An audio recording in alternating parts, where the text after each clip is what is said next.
একটা নাটক দেখলো বিধানসভা। নেতাদের মধ্যে লড়াই দেখে এইটা দেখুন মাননীয় ফিরহাদ হাকিমের সই, আপনার প্রাক্তন মেয়রের সই আছে এতে। দেখতে পাচ্ছেন বিধানসভায় মুখোমুখি সংঘর্ষ, শুভেন্দু অধিকারী আজকে আহত হয় গণদুলাইকে। এদিকে আজ আবারও বিধানসভায় তুলপাড় পরিস্থিতি হয় শুভেন্দু অধিকারীর বক্তব্যকে ঘিরে। শুভেন্দু অধিকারী বিস্ফোরকমূলক মন্তব্য করায় বিরোধী দলের সদস্যরা সরাসরি আক্রমণ করে বিধানসভায় ধ্বংসলীলা ও ভাঙচুর হয়। বিধানসভার অধিবেশনে দেখা গেল নাটকীয় পরিস্থিতি। তৃণমূলের দুই শিবির নিশানা করল পরস্পরকে। তারপর মুখ্যমন্ত্রীর বক্তব্যের একেবারে শেষ লগ্নে ওয়াকআউট করল দ্রুতব্রত তৃণমূল। ভেতরে রয়ে গেলেন কালীঘাট তৃণমূলের কুণাল ঘোষ, শোভনদেব চট্টোপাধ্যায়রা।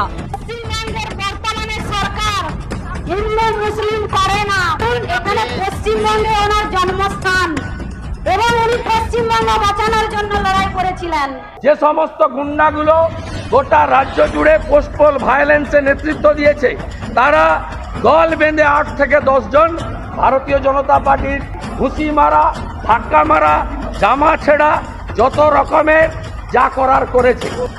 বিরোধীদের সঙ্গে নিয়ে শাসন করা শুভেন্দু অধিকারী, আর বিরোধীদেরকে প্রতিনিয়ত বাদ দিয়ে প্রশাসন চালানো প্রাক্তন মুখ্যমন্ত্রী মমতা বন্দ্যোপাধ্যায়। শুভেন্দু অধিকারী কিন্তু আজকের বিধানসভায় আবারও শুভেন্দু অধিকারী বিস্ফোরকমূলক মন্তব্য করে।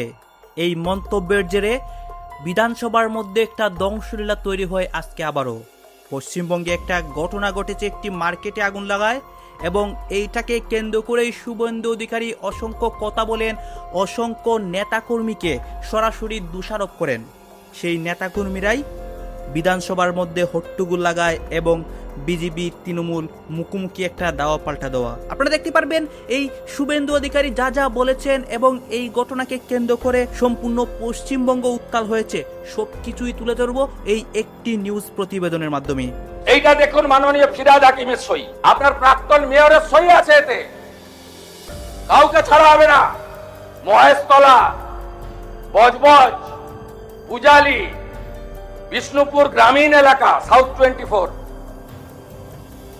সোনারপুর, বারুইপুর পুরো এলাকায় সমস্ত নির্মীয়মান কাজ জরুরি পরিষেবা ছাড়া আমরা বন্ধ রাখলাম। সমস্ত স্যাংশন প্ল্যান অডিট হবে। সম্মানীয় আখরুজ্জামান সাহেব, আপনি একটু কেয়ারফুলি শুনুন যে কটা লোক আছেন আপনারা। এই বিল্ডিং প্ল্যানটা জানুয়ারি মাসের 17 তারিখ 26-এ আপনারা দিয়েছেন। এখানে সব বের করেছি আমরা। এ আপনাদের পাপের ফল। সব জায়গায় টাকা নিতে নিতে এই সিটি অফ জয়কে এবং বৃহত্তর কলকাতাকে মৃত্যুপুরীতে আপনারা পরিণত করেছেন। একাধিক ইনসিডেন্ট, গার্ডেন রিচ থেকে শুরু করে শিক্ষা নেননি, সংশোধন করেননি, কোন উদ্ধার কার্যে এনডিআরএফ এবং আর্মিকে কোনোদিন ডাকেননি। গার্ডেন রিচে ধ্বংসস্তূপে আপনার জেলা মুর্শিদাবাদের যারা হাত খুলে মমতা ব্যানার্জিকে ভোট দেয় মুসলিম, তাদের 14 জন চাপা পড়ে মারা গেছিল, একজনকে উদ্ধার করতে পারেননি আপনারা জীবিত। আমরা এটা নিয়ে রাজনীতি করব না, কিন্তু কি করেছেন আপনারা? একটাকেও তো ছাড়ার কোনো সিন নেই। আপনার প্রাক্তন মেয়রের সই আছে এতে। কাউকে ছাড়া হবে না। আপনার ইঞ্জিনিয়ার যাদের নাম আছে, it is found that Sri Aminur Sheikh, Sub Assistant Engineer, Sri Nirmalendu Sardar, Assistant Engineer, Sri Ranjan Das, Executive Engineer, has not discharged their duties and responsibilities in respect of the instate premises. আমরা পুরো fact finding বের করেছি, কোনো ছাড়াছাড়ির scene নেই। আমরা এখনো পর্যন্ত 5টাকে arrest করেছি। গুলজার হোসেন, সুপারভাইজার অফ আসগর, আসগরকে খুঁজছি, যদি নিচে চাপা পড়ে থাকেন আলাদা কথা, আমি চাইবো জীবিত বেরোক। কি করে এইসব লোক এই জায়গাগুলোতে ঢোকে বের করতে হবে। অ্যারেস্ট হয়েছে Gulzar Hossain, supervisor of Asgar, Kamal Samanta, iron structure fabricator, Shambhunath Behera, lessee of land, Dibakar Bhandari, labour supplier cum Trimex contractor, Abdul Hamid, broker for sanction plan for KMC.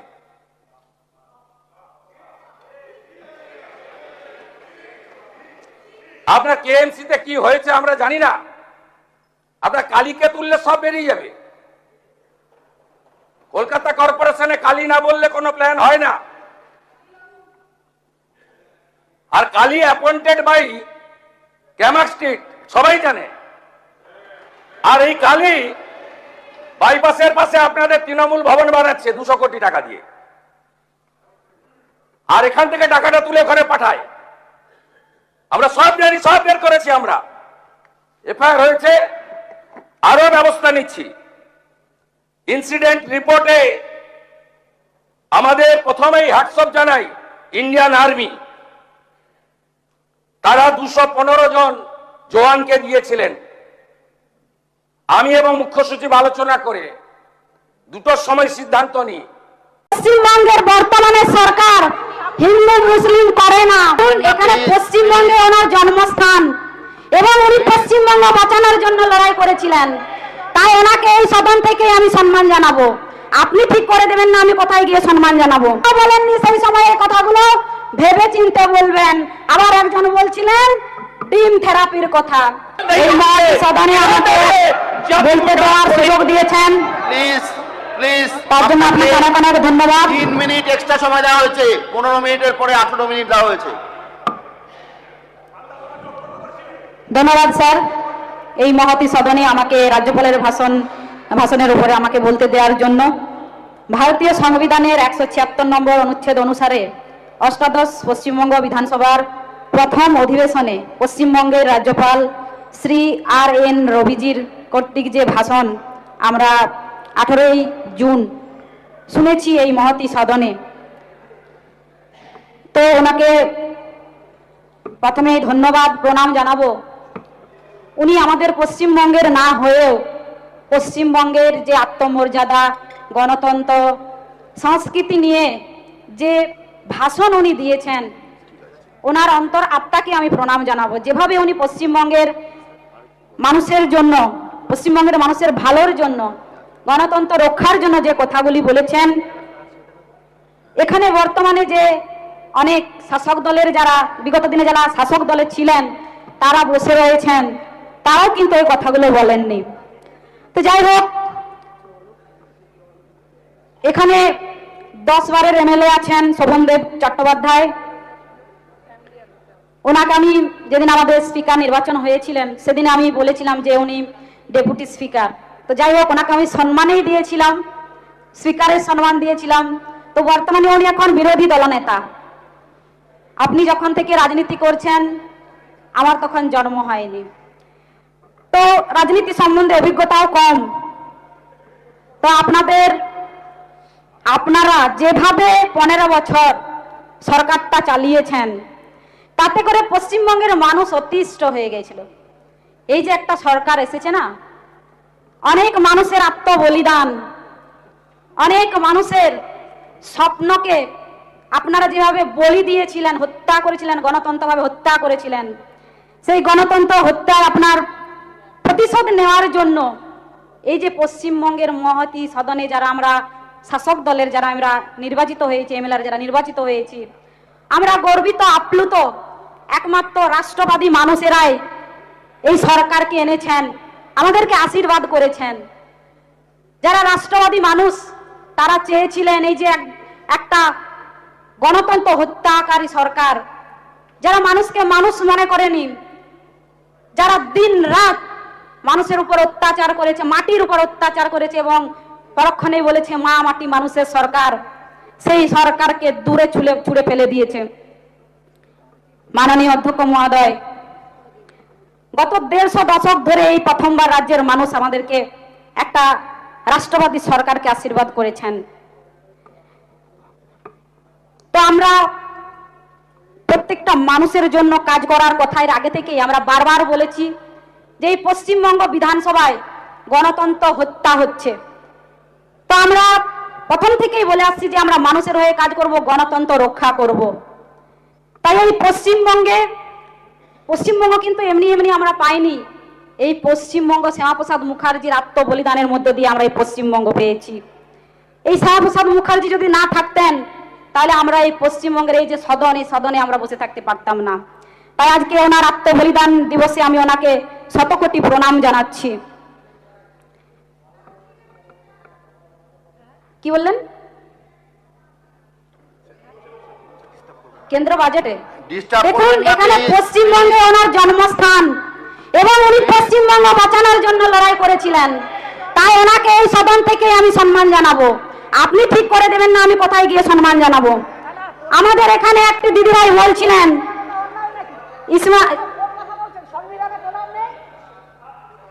বলছিলেন যে আমরা নাকি মুসলিমদেরকে প্রাধান্য দিইনি। তো আজকে এই যে লিস্টটা দেখছেন, নামের লিস্টটা, এখানে কিন্তু 12 জন আপনাদের মুসলিম ভাই বোনদেরকে বলতে দেওয়ার সুযোগ করে দেওয়া হয়েছে। শুনুন, আঙুল তুলে কথা বলবেন না, শুনুন, এটাই হচ্ছে পশ্চিমবঙ্গ বর্তমানের সরকার। পশ্চিমবঙ্গের বর্তমানের সরকার হিন্দু মুসলিম করে না। তাই বারবার সবকা সাথ, সবকা বিকাশ, সবকা বিশ্বাসের কথা বলেন এই সরকার। পশ্চিমবঙ্গ সরকার, বিগত দিনের যে পশ্চিমবঙ্গ সরকার ছিল, মাননীয় মুখ্যমন্ত্রী শুনুন, আপনাদেরকে দুধের গাই বলতো এবং বলতো যে গরু দুধ দেয় তাদের কিন্তু লাঠি খাওয়া প্রয়োজন। আপনাদেরকে বারবার ব্যবহার করেছে আপনাদের সরকার আপনাদেরকে বারবার ব্যবহার করেছে। এটা আপনি নিজে মুখে বলেছেন যে বারবার আপনাদেরকে ব্যবহার করা হয়েছে। সিপিএম আপনাদেরকে ব্যবহার করেছে, তৃণমূল আপনাদেরকে ব্যবহার করেছে এবং সেটা আপনি নিজে মুখে বললেন। আপনি নিজে মুখে বলেছেন, হ্যাঁ, আপনি নিজে মুখে বলেছেন যে আপনাদেরকে ভুল বুঝিয়ে বারবার আপনাদের ভোট ব্যাংক নিয়ে আপনাদের উপর ছল চাতুরি করেছে, আপনি নিজে বলেছেন। ফলে বিরোধীদের সঙ্গে নিয়ে শাসন করা শুভেন্দু অধিকারী আর বিরোধীদেরকে প্রতিনিয়ত বাদ দিয়ে প্রশাসন চালানো প্রাক্তন মুখ্যমন্ত্রী মমতা বন্দ্যোপাধ্যায়। শুভেন্দু অধিকারী কিন্তু ডবল ইঞ্জিন সরকারের যে সুফল সেটা কিন্তু কালকে উনি প্রয়োগ করে দেখিয়ে দিলেন। কয়েক মিনিটের মধ্যে 6টা এজেন্সিকে নামিয়ে দ্রুততার সাথে ত্রাণ উদ্ধার কাজ এর ব্যবস্থা করা, তাদেরকে চিকিৎসার ব্যবস্থা করা। এটা মমতা বন্দ্যোপাধ্যায় থাকলে কিন্তু কেন্দ্র রাজ্য কেন্দ্র এই পর্যাতেই চলে যেত। বিধান প্রথা অনুসারে কোনো রাজ্যের ঘটনা ঘটলে বা কোনো কিছু ডিক্লেয়ার করতে সরকারের তরফ থেকে কোনো ঘোষণা করলে সেটা বিধানসভা চলাকালীন বিধানসভার ফ্লোরে দাঁড়িয়ে করতে হয়, বিধানসভাতে গিয়ে সেটা করতে হয়। আমাদের আগের যিনি মুখ্যমন্ত্রী ছিলেন মমতা বন্দ্যোপাধ্যায় এগুলো ধারতেন না। বিধানসভায় চলছে কি চলছে না সেগুলো তোয়াক্কাই করতেন না। তিনি তার মতন করে ঘোষণা করে দিলেন। দীপঙ্কর দাস কলকাতা হাইকোর্টে আইনি লড়াই করে তার বাবা মার দেহ সৎকার করবার অধিকার পেয়েছিল। সেখানেও যে ভয় দীপঙ্কর দাসকে দেখানো হয়েছিল, তৃণমূল কি অত্যাচার করেছে। আজকে মুখ্যমন্ত্রীকে সেলুট, শুভেন্দু অধিকারী সেলুট, যে আজকে 2013 সালের ঘটনাকে টেনে আপনি এনেছেন এবং শাস্তির ব্যবস্থা আপনি করেছেন। আপনাকে আবারও সেলুট। আজকে সেলুট আবারও শুভেন্দু অধিকারীকে। তমান্নার মা শেষ পর্যন্ত ন্যায় বিচার পাচ্ছেন। মোট 6 জন অ্যারেস্ট হয়েছেন। তমান্নার মা আজকে খুশি, তমান্নার মা আজকে আনন্দিত। শুভেন্দু অধিকারী তার রাজধর্ম পালন করেছেন। এখানেই মমতা বন্দ্যোপাধ্যায়ের সাথে তফাৎ। মমতা বন্দ্যোপাধ্যায় শুধু party party party party. Suvendu Adhikari পরিষ্কার কালকে বলেছেন প্রেসকে যে ডিম দিয়ে যারা আঘাত করছে, ডিম ছুটছে যারা, এই রাজনৈতিক সংস্কৃতি তিনি পছন্দ করছেন না। এটা মমতা বন্দ্যোপাধ্যায় বলতেন, মমতা বন্দ্যোপাধ্যায় উৎসাহ দিতেন, আরো ডিম মার। প্রশাসক শুভেন্দু আগ বাড়িয়ে 45 দিনে একটা বিতর্ক তৈরি করেনি, একটা সিঙ্গেল বিতর্ক তৈরি করেনি। এটাই যদি মমতা বন্দ্যোপাধ্যায় 45 দিন হতো, অন্তত 1000 মিম তৈরি করে ফেলতে তোমরা। তাহলে এক কথায় বলবো, মমতা যদি পাতাল হয় তা শুভেন্দু অধিকারী স্বর্গে। শুভেন্দু অধিকারী যেভাবে প্রশাসন চালাচ্ছেন সেটা হলো অনেক দ্রুততার সাথে। দর্শক আপনারা তো দেখলেন এখানে কি কথা হচ্ছে, অনেকে কিন্তু অনেক কথা বলতেছে, বিশেষ করে এখানে দেখতে পাচ্ছি আমরা এই ভারতের রাজনীতি নিয়ে কথা হয়, পশ্চিমবঙ্গের রাজনীতি উত্তাল, এই বিষয়ে কথা হয়। গেছে এই বিষয়গুলো দেখে এবং পশ্চিমবঙ্গের রাজনীতি নিয়ে আপনার মন্তব্য কী? আপনার গুরুত্বপূর্ণ মন্তব্যটা অবশ্যই আপনারা আমাদের কমেন্ট বক্সে লিখে যাবেন। সর্বশেষে আপনাদের কাছে আমাদের একটা ছোট্ট রিকোয়েস্ট থাকবে, আপনারা আমাদের চ্যানেলে নতুন দর্শক হয়ে থাকলে চ্যানেলটি সাবস্ক্রাইব করবেন এবং পাশে থাকা বেল বাটনটি বাজাবেন, যাতে করে নেক্সট ভিডিওটা সবার আগে আপনাদের কাছে পৌঁছে যায়। ধন্যবাদ।